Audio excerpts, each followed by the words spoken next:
ఓం శాంతి. Murali date 4/11/2025. ఈరోజు బాబా చెప్తున్నారు, సత్యమైన బాబా ద్వారా మనందరం సత్యమైన దేవతలుగా తయారవుతున్నాం. కాబట్టి సత్యయుగంలో ఏ సత్సంగాలు చెయ్యవలసిన అవసరం లేదు. అంటే ఏ గురువు గారి దగ్గరికి వెళ్ళి ఉపదేశం పొందే అవసరం లేదు. సత్యుగంలో దేవతల ద్వారా ఎటువంటి వికర్మలు జరగవు. ఎందుకంటే వారు సత్యమైన బాబా ద్వారా వరదానం పొందారు. ఎప్పుడైతే రావణుడు శాపం లభించిందో అప్పుడు వికర్మలు జరగటం మొదలయ్యింది. సత్యత్రేతాయుగాల్లో సద్గతి ఉంటుంది. అక్కడ దుర్గతి అన్న మాటే లేదు. వికర్మలు జరగటానికి అక్కడ వికారాలే ఉండవు. ద్వాపర కలియుగాలలో అందరూ దుర్గతిలో ఉన్నారు. ఇక్కడ వికర్మలే జరుగుతూ ఉంటాయి. కర్మ అకర్మ వికర్మల యొక్క రహస్యాన్ని బుద్ధిలో ఉంచుకోండి. ఇప్పుడు ఎటువంటి వికర్మలు చెయ్యకూడదు. జ్ఞాన యోగాలను ధారణ చేసి ఇతరులకు వినిపించాలి.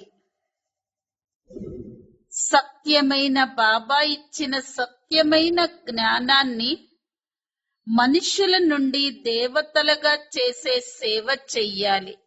ఈ జ్ఞానాన్ని అందరికీ ఇచ్చి అందరినీ వికారాల ఊబి నుండి పైకి తీయాలి. అలౌకిక ఆత్మిక నశ అనేది నిశ్చయానికి దర్పణం. ఎంత బాబా మీద, జ్ఞానం మీద, స్వయం పైన, పరివారం పైన ఎంతెంత నిశ్చయం ఉంటుందో అంతంత అలౌకిక ఆత్మిక నశ ఉంటుంది. నిశ్చయం ఉంటే నశ ఉంటుంది, నశ ఉంటే సంతోషం ఉంటుంది. ఎప్పుడైతే మనం ఆత్మిక నశ అంటే ఆనందంలో ఉంటామో మాయ ఆటలు సాగవు. చింతలేని చక్రవర్తులం మనం. మన ముందు మాయ మన సామ్రాజ్యంలో ప్రవేశించలేదు. ఎంత అలౌకిక ఆనందంలో ఉంటామో సహజంగా పాత ప్రపంచాన్ని, పాత సంస్కారాన్ని మరిచిపోగలుగుతాము. అలౌకిక నశ అనేది మరిపింప చేస్తుంది. అందుకే సదా ఆత్మిక స్వరూపం యొక్క నశలో, అలౌకిక జీవితం యొక్క నశలో, ఫరిస్తా స్థితి యొక్క నశలో, భవిష్యత్ యొక్క నశలో ఉంటే విజయీలుగా అయిపోతాము. ఆత్మిక నశ, అలౌకిక నశ అంత గొప్పది. మధురత గుణమే బ్రాహ్మణ జీవితం యొక్క మహానత. అందుకే మధురంగా అవ్వాలి, మధురంగా తయారు చెయ్యాలి. ఎవరం మనందరం విజయీ ఆత్మలం. ఈ రోజటి మధుర మహావాక్యాలు, మధురమైన పిల్లలు, ఇప్పుడు మీరు సత్యమైన తండ్రి ద్వారా సత్యమైన దేవతలుగా అవుతున్నారు. కావున సత్యుగంలో సత్సంగాలు చెయ్యవలసిన అవసరం లేదు. ప్రశ్న: సత్యుగంలో దేవతల ద్వారా ఎటువంటి వికర్మలు జరగవు ఎందుకు? జవాబు: ఎందుకంటే వారికి సత్యమైన తండ్రి నుండి వరదానం లభించింది. ఎప్పుడైతే రావణుడు శాపం లభించటం ప్రారంభమవుతుందో అప్పుడు వికర్మలు జరుగుతాయి. సత్యత్రేతాయుగాలలో ఉండేది సద్గతే. ఆ సమయంలో దుర్గతి అన్న మాటే ఉండదు. వికర్మలు జరిగేందుకు అక్కడ వికారాలే ఉండవు. ద్వాపర కలియుగాలలో అందరూ దుర్గతిని పొందుతారు. కావున వికర్మలు జరుగుతూ ఉంటాయి. ఇవి కూడా అర్థం చేసుకోవలసిన విషయాలు. ఓం శాంతి. మధురాతి మధురమైన ఆత్మిక పిల్లలకు బాబా కూర్చొని అర్థం చేయిస్తారు. వీరు ఉన్నతోన్నతుడైన తండ్రి, ఉన్నతోన్నతుడైన టీచరు మరియు ఉన్నతోన్నతుడైన సద్గురువు కూడా. తండ్రి ఇటువంటి మహిమను వినిపించటం ద్వారా కృష్ణుడు ఎవరికి తండ్రి కాడు అన్నది నిరూపణ అవుతుంది. కృష్ణుడు ఒక చిన్న పిల్లవాడు, సత్యుగ యువరాజు. కృష్ణుడు టీచర్గా కూడా అవ్వలేడు. తను స్వయమే టీచర్ నుండి చదువుకుంటాడు. అక్కడ గురువులు ఉండరు, ఎందుకంటే అక్కడ అందరూ సద్గతిలో ఉంటారు. అర్ధకల్పం సద్గతి, అర్ధకల్పం దుర్గతి ఉంటుంది. అక్కడ సద్గతి ఉంటుంది కాబట్టి అక్కడ జ్ఞానం అవసరమే ఉండదు. అక్కడ జ్ఞానం అన్న పదం కూడా ఉండదు. ఎందుకంటే జ్ఞానం ద్వారా 21 జన్మల కోసం సద్గతి లభిస్తుంది. మళ్ళీ ద్వాపర యుగం నుండి కలియుగ అంతిమం వరకు దుర్గతి ఉంటుంది. మరి కృష్ణుడు ద్వాపర యుగంలో ఎలా రాగలడు? ఇది కూడా ఎవరి ధ్యాసలోకి రాదు. ఒక్కొక్క విషయంలో ఎంతో గుహ్యమైన రహస్యం నిండి ఉంది. అది అర్థం చేయించటం ఎంతో అవసరం. తాను ఉన్నతోన్నతుడైన తండ్రి, ఉన్నతోన్నతుడైన టీచరు. ఇంగ్లీష్లో సుప్రీం అనే అంటారు. ఆంగ్ల పదాలు కొన్ని బాగుంటాయి. డ్రామా అన్న పదం ఉంది కదా, డ్రామాను నాటకము అని అనలేరు. నాటకంలో మార్పులు చేర్పులు జరగగలవు. ఈ సృష్టి చక్రం తిరుగుతూ ఉంటుంది అని కూడా అంటారు. కానీ ఎలా తిరుగుతుంది?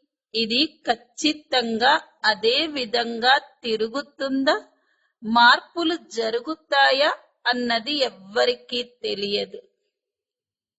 ఇదంతా రచింపబడి ఉన్నది అని కూడా అంటారు. తప్పకుండా ఏదో ఆట ఉంది, కావుననే మళ్ళీ అది తిరుగుతూ ఉంటుంది. ఈ చక్రంలో మనుష్యులే తిరగవలసి ఉంటుంది. అచ్చ, ఈ చక్ర ఆయుష్ ఎంత? ఇది ఎలా పునరావృతమవుతుంది? ఇది తిరగటానికి ఎంత సమయం పడుతుంది అన్నది ఎవ్వరికీ తెలియదు. ఇస్లాములు, బౌద్ధులు మొదలైన వారందరూ ఈ వంశం వారు. డ్రామాలో వారి పాత్ర ఉంది. బ్రాహ్మణులైన మీకు వంశముండదు. ఇది బ్రాహ్మణ కులం, సర్వోత్తమ బ్రాహ్మణ కులము అని అంటారు. దేవీ దేవతల కులం కూడా ఉంటుంది. ఇది అర్థం చేయించటం చాలా సహజం. సూక్ష్మవతనంలో ఫరిస్తాలు ఉంటారు. అక్కడ ఎముకలు, మాంసము ఉండవు. దేవతలకు అవి ఉంటాయి కదా. బ్రహ్మ నుండి విష్ణువుగా, విష్ణువు నుండి బ్రహ్మగా అవుతారు.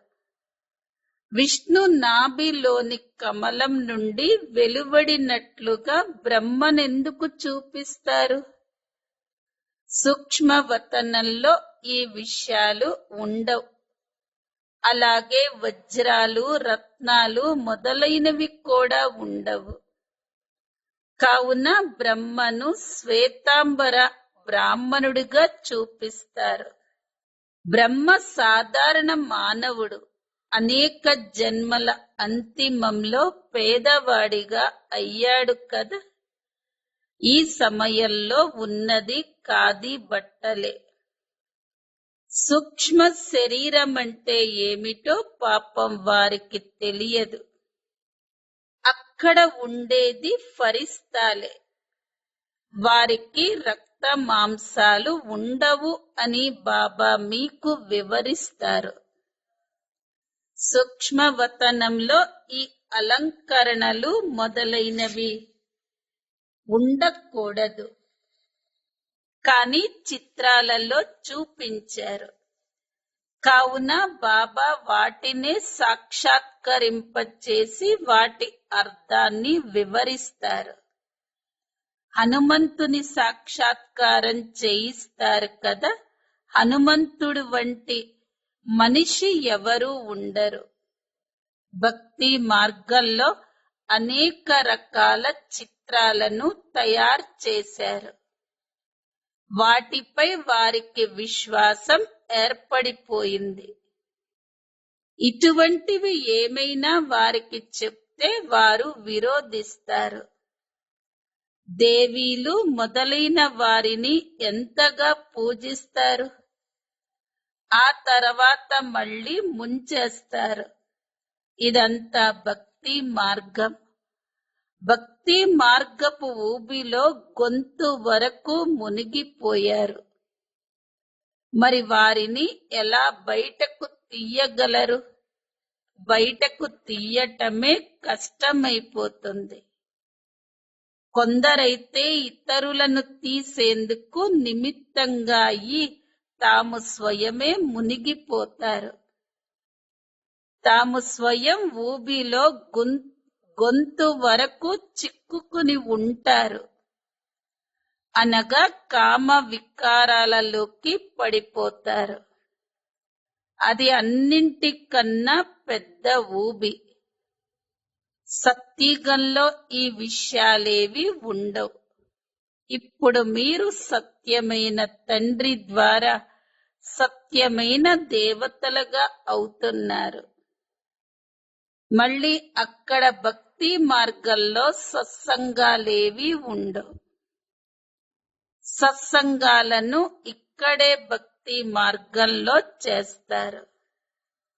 అందరూ ఈశ్వరుని రూపాలే అని భావిస్తారు. ఏమి అర్థం చేసుకోరు. బాబా కూర్చొని అర్థం చేయిస్తారు. కలియుగంలో అంతా పాపాత్మలుగా ఉంటారు. సత్యుగంలో పుణ్యాత్మలుంటారు. రాత్రికి పగలకు ఉన్నంత తేడా ఉంది. ఇప్పుడు మీరు సంగమ యుగంలో ఉన్నారు.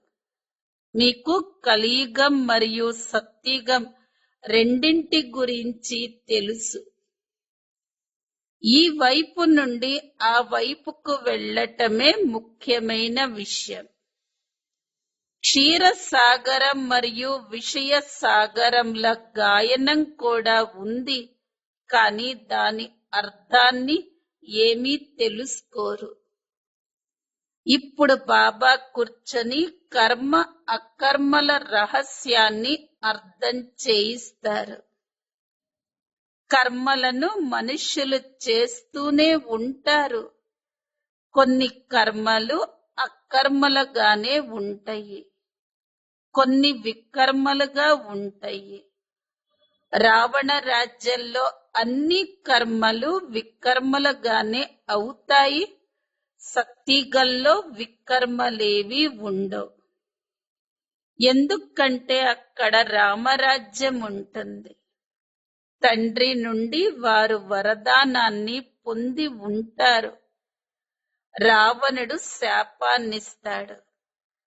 ఇది సుఖ దుఃఖాల ఆట కదా. దుఃఖంలో అందరూ తండ్రిని స్మృతి చేస్తారు, సుఖంలో ఎవరూ స్మృతి చెయ్యరు. అక్కడ వికారాలుండవు. అంటు కట్టబడుతుంది అని పిల్లలకు వివరించటం జరిగింది. ఈ అంటు కట్టే ఆచారం కూడా ఇప్పుడే వెలువడింది. బాబా అంటు కట్టటం ప్రారంభించారు. బ్రిటిష్ ప్రభుత్వం ఉన్నప్పుడు ఇలా వృక్షాలకు అంటు కడుతున్నట్లుగా వార్తాపత్రికలలో వచ్చేది కదా. ఇప్పుడు బాబా కూర్చొని దేవీ దేవతా ధర్మానికి అంటు కడుతున్నారు. ఇంకా ఏ అంటుని వారు కట్టరు. ఎన్నో ధర్మాలున్నాయి. దేవీ దేవతా ధర్మం ప్రాయలోపమైపోయింది. ధర్మ భ్రష్టులుగా కర్మ భ్రష్టులుగా అయిన కారణంగా పేరునే తప్పుగా వ్రాసేశారు. దేవతా ధర్మానికి చెందిన వారు మళ్ళీ ఆ దేవతా ధర్మంలోకే రావాలి. ప్రతి ఒక్కరూ తమ ధర్మంలోకే వెళ్ళాలి. క్రైస్తవ ధర్మం నుండి వెలువడి మళ్ళీ దేవీ దేవతా ధర్మంలోకి రాలేరు. ముక్తి అయితే రాదు. కొందరు దేవీ దేవతా ధర్మం నుండి వెలువడి మళ్ళీ దేవతా ధర్మంలోకి వెళ్ళిపోయి ఉంటే వారు మళ్ళీ తిరిగి తమ దేవీ దేవతా ధర్మంలోకి వచ్చేస్తారు. వారికి ఈ జ్ఞాన యోగాలు ఎంతో బాగా నచ్చుతాయి. దీని ద్వారా వారు మన ధర్మానికి చెందిన వారు అని నిరూపింపబడుతుంది. ఇవి అర్థం చేసుకునేందుకు మరియు అర్థం చేయించేందుకు చాలా విశాల బుద్ధి కావాలి. ధారణ చెయ్యాలి. పుస్తకం చదివి వినిపించటం కాదు. కొందరు గీతను వినిపిస్తారు, మనుషులు కూర్చొని వింటారు. కొందరు గీతా శ్లోకాలను పూర్తిగా కంఠస్థం చేస్తారు. వాటి అర్థాన్ని ప్రతి ఒక్కరూ వేరు వేరుగా చెప్తూ ఉంటారు. శ్లోకాలు సంస్కృతంలో ఉంటాయి. సాగరాన్ని సీరాగా మార్చిన, మొత్తం అడవినంతా కలముగా మార్చిన ఈ జ్ఞానం అంతమవ్వదు అన్న గాయనం ఉంది. గీత చాలా చిన్నది. అందులో 18 అధ్యాయాలున్నాయి. ఇంత చిన్న గీతను మెడలో వేసుకుంటారు. అందులో చాలా చిన్న చిన్న అక్షరాలుంటాయి. కొందరికి మెడలో ధరించే అలవాటు ఉంటుంది. అంత చిన్న లాకెట్ తయారవుతుంది. నిజానికి ఇది ఒక్క క్షణపు విషయం. బాబాకు చెందిన వారిగా అయ్యారంటే విశ్వాధిపతులుగా అయినట్లే. బాబా, నేను మీ ఒక్క రోజు పిల్లవాడిని అని కూడా వ్రాయటం మొదలు పెడతారు. ఒక్క రోజులో నిశ్చయం ఏర్పడటంతోనే లెటర్ వ్రాస్తారు. పిల్లలుగా అవ్వటంతోనే విశ్వాధిపతులుగా అవుతారు. ఈ విషయం కూడా కొందరి బుద్ధిలో ఎంతో కష్టంగా కూర్చుంటుంది. మీరు విశ్వాధిపతులుగా అవుతారు కదా. అక్కడ ఇంకే ఖండాలు ఉండవు. నామరూపాలే మాయమైపోతాయి. ఇన్ని ఖండాలు ఉండేవి అని అక్కడ ఎవరికీ తెలియదు. తెలిసి ఉన్నట్లయితే తప్పకుండా వారి చరిత్ర భూగోళాలు కూడా కావాలి. అక్కడ ఇవేవీ ఉండవు. కావుననే మీరు విశ్వాధిపతులుగా అవుతారు అని అనటం జరుగుతుంది. నేను మీకు తండ్రిని మరియు జ్ఞాన సాగరుణ్ణి కూడా అని బాబా వివరిస్తారు. ఇది చాలా ఉన్నతోన్నతమైన జ్ఞానం. దీని ద్వారా మనం విశ్వాధిపతులుగా అవుతాము. మన తండ్రి ఉన్నతోన్నతమైన వారు. వీరు సత్యమైన తండ్రి, సత్ శిక్షకుడు, సత్యాన్నే వినిపిస్తారు. వీరు అనంతమైన శిక్షణను ఇస్తారు. వీరు అనంతమైన గురువు. సర్వులకు సద్గతినిస్తారు. ఒక్కరినే మహిమ చేస్తే మళ్ళీ అదే మహిమ వేరొక్కరికి ఉండదు. వారు తమ సమానంగా తయారు చేసినప్పుడే ఆ మహిమ జరగగలదు. కావున మీరు కూడా పతిత పావనులే అవుతారు. సత్యమైన పేరుని వ్రాస్తారు. పతిత పావని గంగలు ఈ మాతలు శివశక్తి అనండి, లేక శివవంశీ అని అనండి.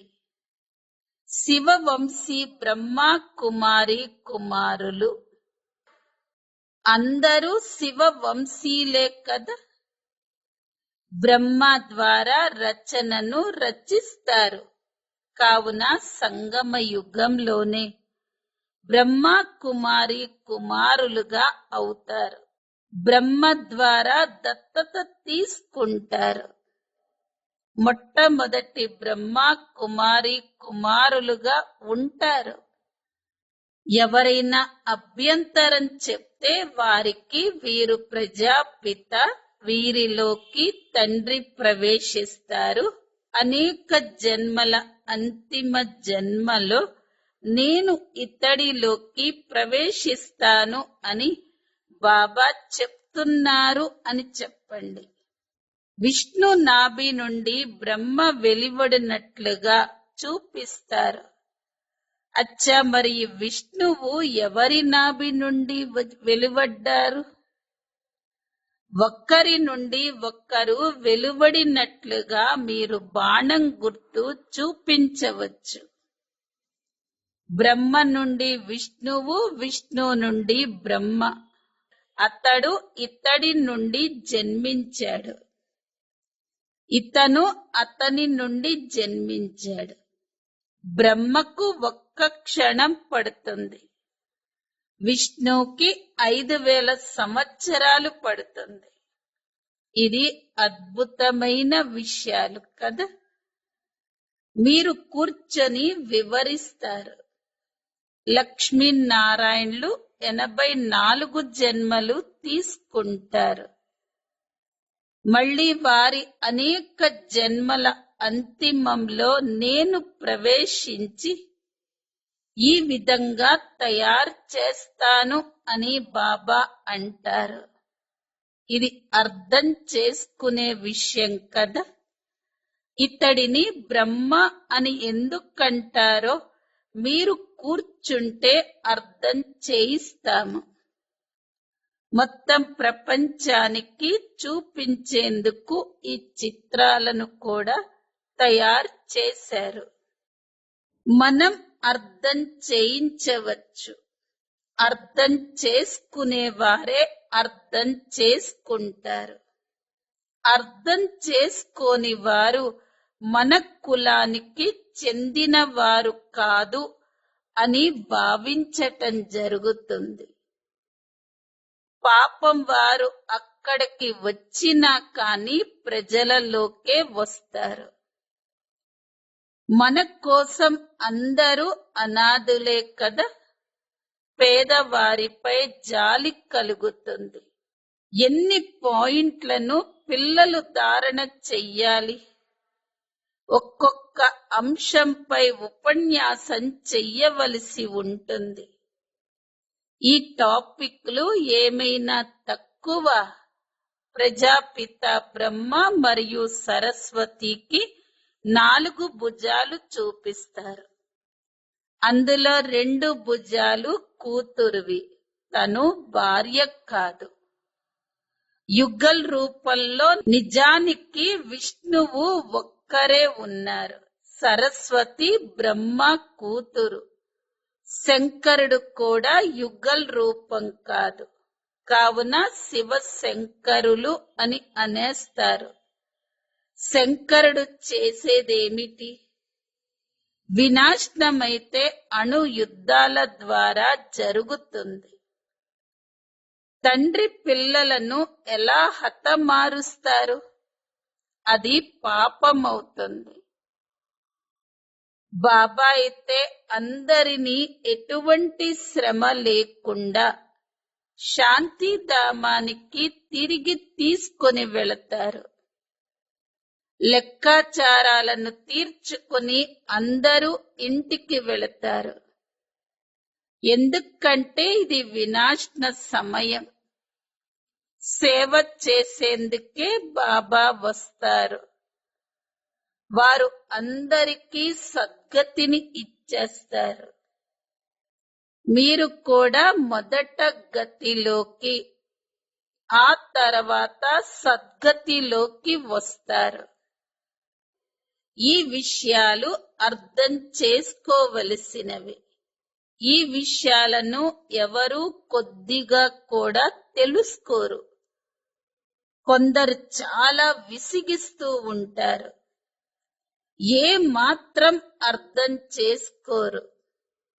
బాగా అర్థం చేసుకోవలసిన వారు ఎవరైతే ఉంటారో వారు వచ్చి అర్థం చేసుకుంటారు. ఒక్కొక్క విషయంపై వివరించాలి. కావున సమయం ఇవ్వండి అని చెప్పండి. ఇక్కడైతే కేవలం ఆజ్ఞ ఉంది. అందరికీ తండ్రి పరిచయాన్ని ఇవ్వండి. ఇది ముళ్ళ అడవి. ఎందుకంటే ఒకరినొకరు దుఃఖాన్నిచ్చుకుంటూ ఉంటారు. దీనిని దుఃఖధామము అని అంటారు. సత్యగాన్ని సుఖధామము అని అంటారు. దుఃఖధామం నుండి సుఖధామం ఎలా అవుతుంది అన్నది మీకు అర్థం చేయించారు. లక్ష్మీనారాయణులు సుఖధామంలో ఉండేవారు. మళ్ళీ వీరు 84 జన్మలు తీసుకొని దుఃఖధామంలోకి వస్తారు.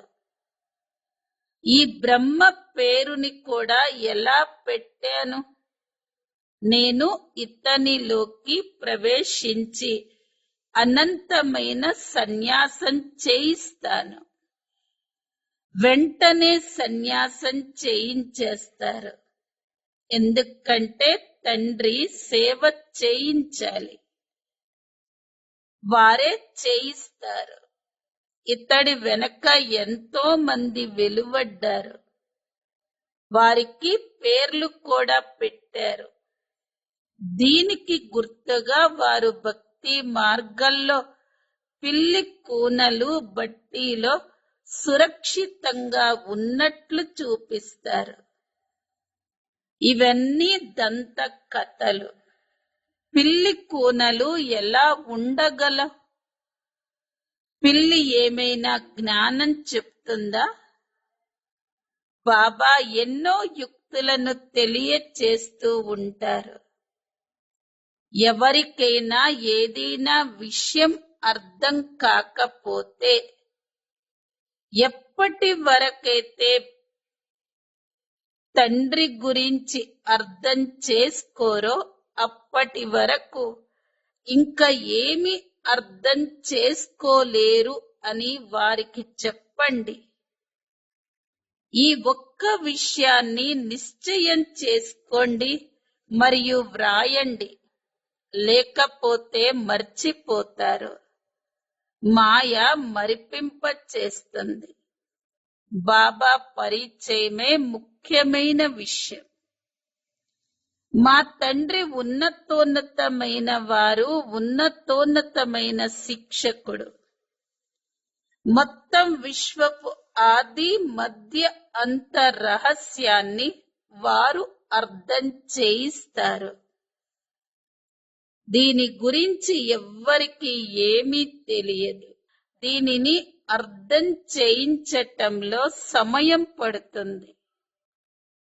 ఎప్పటి వరకైతే తండ్రి గురించి అర్థం చేసుకోరో అప్పటి వరకు ప్రశ్నలు ఉత్పన్నమవుతూనే ఉంటాయి. అల్లాను అర్థం చేసుకోకపోతే వారసత్వాన్ని ఏ మాత్రము అర్థం చేసుకోలేరు. ఇలా ఎందుకు? శాస్త్రాలలో అయితే ఇలా అంటారు కదా అని వ్యర్థంగా సంశయాలు ఉత్పన్నం చేస్తూ ఉంటారు. కావున ముందు అందరికీ బాబా పరిచయాన్ని ఇవ్వండి. అచ్చ మధురాతి మధురమైన ఆత్మిక పిల్లలకు మాతా పిత బాప్ దాదాల ప్రియ స్మృతులు మరియు గుడ్ మార్నింగ్. ఆత్మిక పిల్లలకు ఆత్మిక తండ్రి నమస్తే. ఆత్మిక పిల్లలవి ఆత్మిక తల్లి తండ్రులకు ప్రియ స్మృతులు, గుడ్ మార్నింగ్ మరియు నమస్తే. ధారణ కోసం ముఖ్య సారం. మొదటి పాయింట్, కర్మ అకర్మ మరియు వికర్మల గుహ్య గతులను బుద్ధిలో ఉంచుకొని ఇప్పుడు ఎటువంటి వికర్మలను చెయ్యకూడదు. జ్ఞాన యోగాలను ధారణ చేసి ఇతరులకు వినిపించాలి. రెండో పాయింట్, సత్యమైన తండ్రి సత్యమైన జ్ఞానాన్నిచ్చి మనుషులను దేవతలుగా తయారు చేసే సేవను చెయ్యాలి. వికారాల ఊబి నుండి అందరినీ బయటకు తీయాలి. వరదానం, అలౌకిక నశ యొక్క అనుభూతి ద్వారా నిశ్చయం యొక్క ప్రమాణాన్నిచ్చే సదా విజయీ భవ. అలౌకిక ఆత్మిక నశ అనేది నిశ్చయానికి దర్పణం. నిశ్చయానికి ప్రమాణం నశ, నశకు ప్రమాణం ఖుషి. ఎవరైతే సదా ఖుషి మరియు నశలో ఉంటారో వారి ముందుకు మాయ యొక్క ఏ ఆటలు సాగవు. చింతలేని చక్రవర్తి యొక్క సామ్రాజ్యంలో మాయ ప్రవేశించలేదు. అలౌకిక నశ సహజంగానే పాత ప్రపంచం లేక పాత సంస్కారాన్ని మరిపింపచేస్తుంది.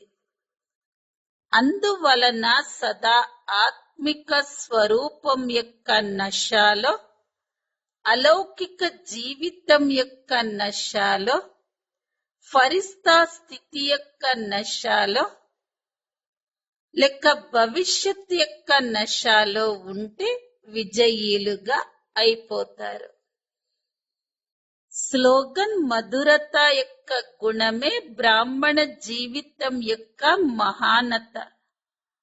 అందువలన మధురంగా అవ్వండి, మధురంగా తయారు చెయ్యండి. అవ్యక్త ప్రేరణ పాయింట్, అశరీరి మరియు విదేహీ స్థితి యొక్క అభ్యాసాన్ని పెంచుకోండి. ఎలాగైతే పిల్లలను విదేహీలుగా చేసేందుకు విదేహీ అయిన బాప్ దాదా దేహం యొక్క ఆధారాన్ని తీసుకోవలసి వస్తుందో అలా మీరందరూ జీవితంలో ఉంటూ దేహంలో ఉంటూ విదేహీ ఆత్మిక స్థితిలో స్థితి అయ్యి ఈ దేహం ద్వారా చేయించే వారిగా అయ్యి కర్మలు చేయించండి. ఈ దేహము చేసేది, దేహి అయిన మీరు చేయించేవారు. ఈ స్థితిని విదేహీ స్థితి అని అంటారు. దీనినే ఫాలో ఫాదర్ అని అంటారు. బాబాని ఫాలో చేసే స్థితి సదా అశరీరీ భవ, విదేహీ భవ, నిరాకారి భవ. ఓం శాంతి.